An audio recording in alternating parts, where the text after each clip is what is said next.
Hey everyone, this is Sark and welcome to a draft analysis video. And today we are analyzing my draft for No Cap Season 5. This is a league that's hosted by my friend Wombo, and the gimmick of this league is that he allows Pokemon that are developed by the CAP project. CAP stands for Create a Pokemon Project by Smogon. Uh, and also Mix and Mega, which basically you have Mega Stones, and you can put those Mega Stones on any Pokemon, and you get the stats and the abilities that are given by those stones on those Pokemon. So you get to draft two stones, and you can put them on any Pokemon according. So basically, you have a set budget for your Mega, which is like 20 points, and each stone has a set point value, and then according to that you can get the sum total of your Pokemon point value, and your stone point value should be like less than 20, and then you get like a new Pokemon, and then you can use that. So that allows for some very interesting combinations. I participated in that last season as well, and I didn't do really good. I did pretty bad. I had a Beetrelite, Oinkalong, and I initially started with the Rusted Sword, Gyarados, and that was not good. I thought it was, I was cooking with it, I was not.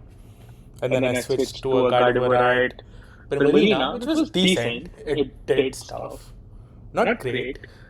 But it took me a while to get the hang of the cap Pokemon. But I think I feel confident now a little bit now that I have done some research on the caps and stuff. Also, this season we have another rule that we get a Terra Captain out of our caps. So, Bombo basically wanted to promote the use of caps. So he allowed that, hey, listen, if you draft caps, you can make one of your cap Pokemon a Terra Captain, and then one of your lower tier Pokemon as well, like a Pokemon that costs less than 7 points, can also be a Terra Captain. Like any one of them. You can choose which one. So again.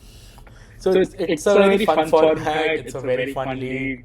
So I'm really excited to try out all the combinations that I've come up with, and what other people have also come up with. So thank you, Wombo, for hosting this league, and let's just dive into what I've cooked up and see if it's good. So for what I've cooked up, so let's just go over my megas really quick. So I thought of going like an offensive mega and a defensive mega, because last season I had both offensive megas and that wasn't really going anywhere. So I cooked up an offensive mega and a defensive mega. So for my offensive mega, I went with Pidgeotide. So I love Mega Pidgeot, and Pidgeotide is probably one of the strongest stones because it gives you like a lot of special attack. I think it gives you like plus 65 special attack and like plus 20 speed.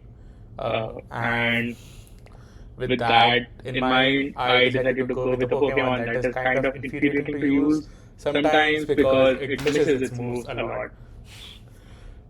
Because it uses Fire Blast and Focus Blast and like Will-O-Wisp, and like it has a lot of potential, but it misses its moves. So I went with Delphox.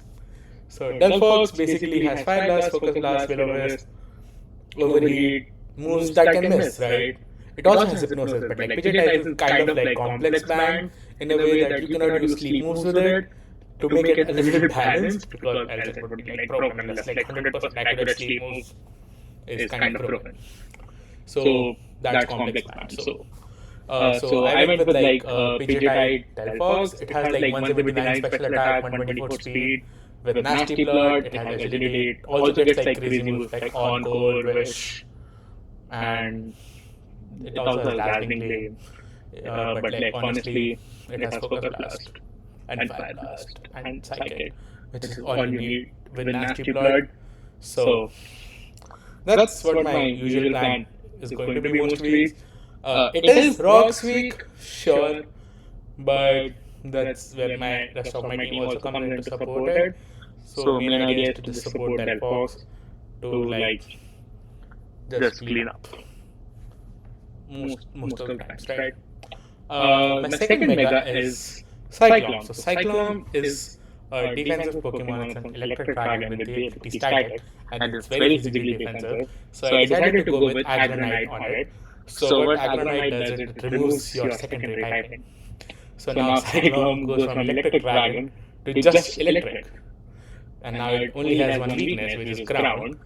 But Aggronite also gives you the ability filter. So technically it takes like 75% from ground type moves as well. And it gets like plus 40 defense and like more attack.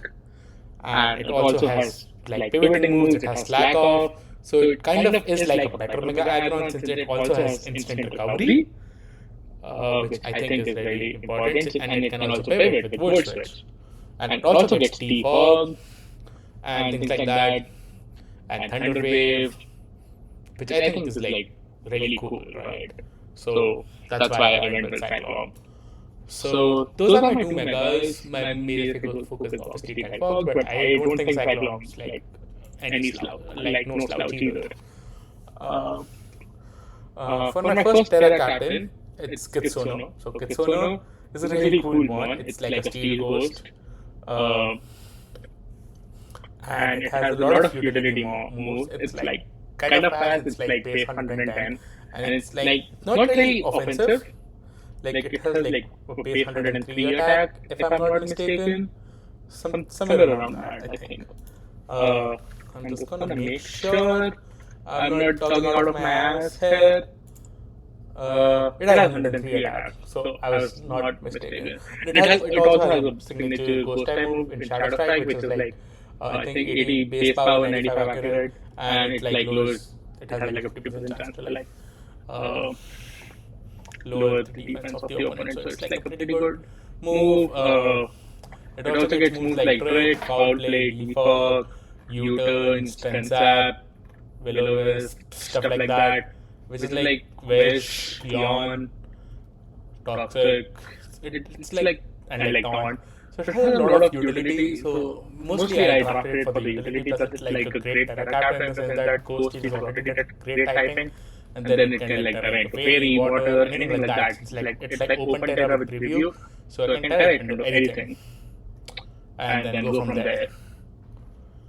So I just think it's like a really good mon, and it really fits into my team really well. For my next cap, I went with Carrybolt. So Carrybolt is another electric type, and I know it's weird to have two electric types, but I do not share a weakness with Cyclone as such, and two, it's a grass type as well, which helps cover for ground types, and secondly, it gives me another form of Hazard Control for Delphox since it has Rapid Spin and it's Galvanized, so it cannot be blocked by Ghost types.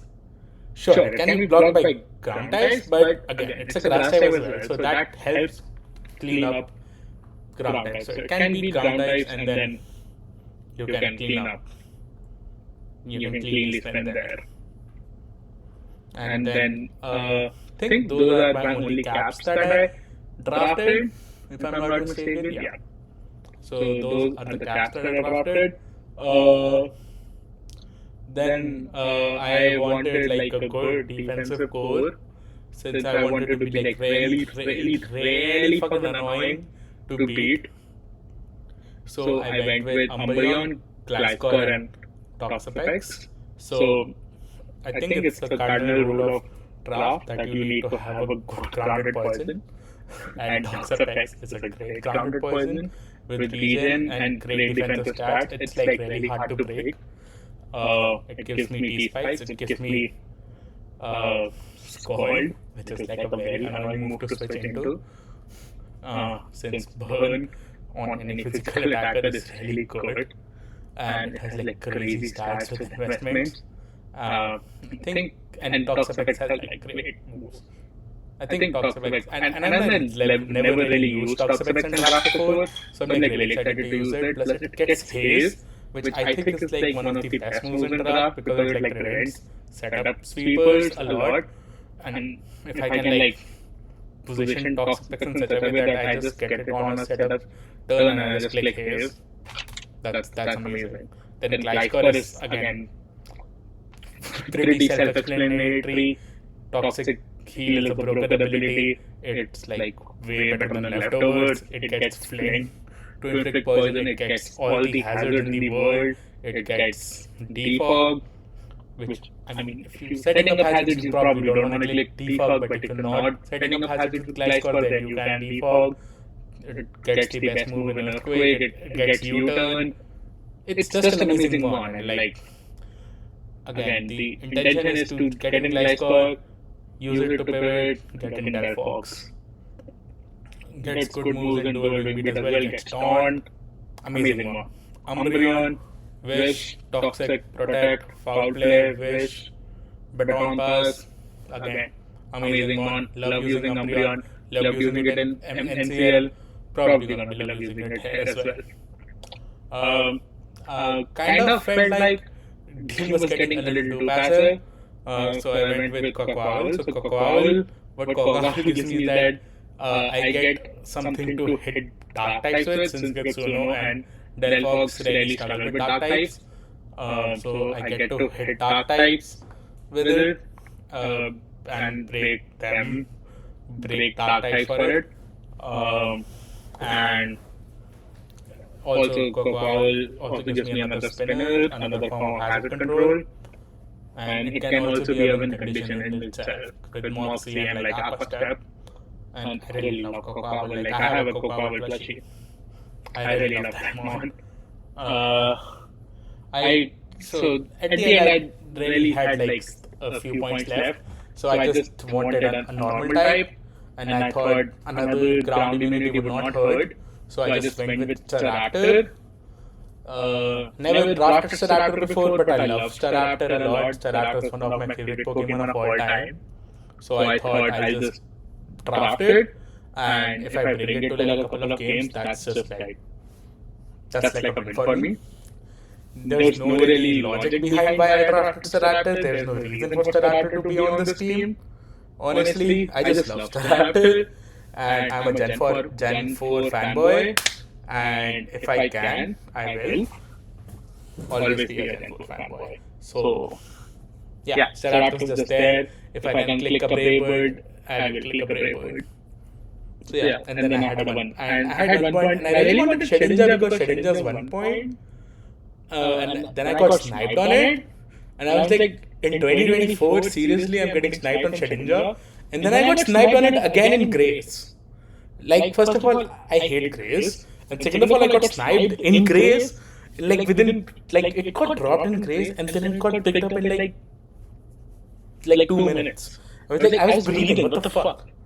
But then, yeah, so I just went with Cutie because I was like, you know what, webs is webs. If I could set up webs, maybe it can work. It can't hurt.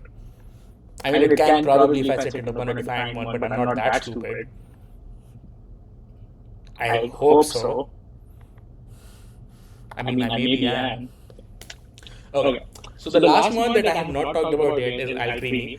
So Alcremie is my second Terra captain, and it's the lower Terra captain that I was talking about earlier.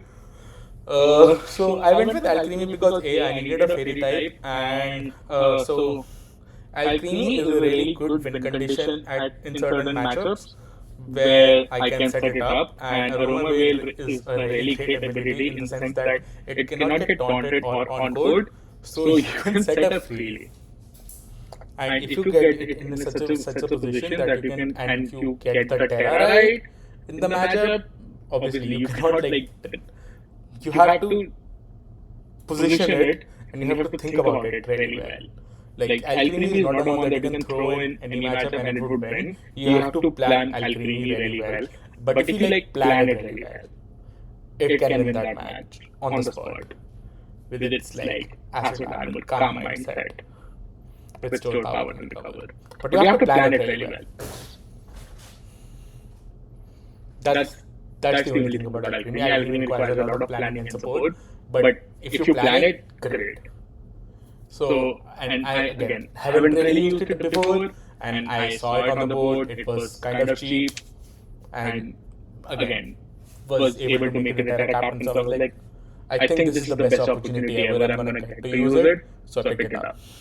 So that's my team for No Cap Season 5. I'm really excited to use it. It's way better than my No Cap Season 4 team. So let's hope I do way better than that. So yeah, I'm excited. Week 1 starts soon, and I'm not going on vacation this time as soon as the season starts. So I'm gonna get into the games as soon as it starts. So yeah, I'm excited. So yeah, gonna see you soon. I'm playing Jeremy this week. Oh yeah, Jeremy reminds me. So another reason I picked high score was kind of out of spite because Jeremy picked up Zygarde. And Jeremy knows I love Zygarde. And Jeremy loves Gliscor. Now, I had no intention of picking up Zygarde, and I don't think Jeremy had any intention of picking up Gliscor. But just because he picked up Zygarde, I picked up Gliscor. It was just out of spite. Even though, like, he had no intention of picking it up, and I had no intention of picking up Zygarde. But just out of spite, I picked it up. And then I was like, it just fits my team. So sometimes, guys, spite works. So if you're feeling spiteful against someone, you should do it. Probably not. Don't listen to my advice. I give terrible advice. But yeah, I will see you guys soon. I'm facing Jeremy this week in NCL. The match is on Wednesday, I think. And yeah. So yeah. I did finger guns, but you guys don't see it because I don't have a face cam. But I should probably start doing that. I don't know if I'm going to do that. I'm bad at pros. Bye.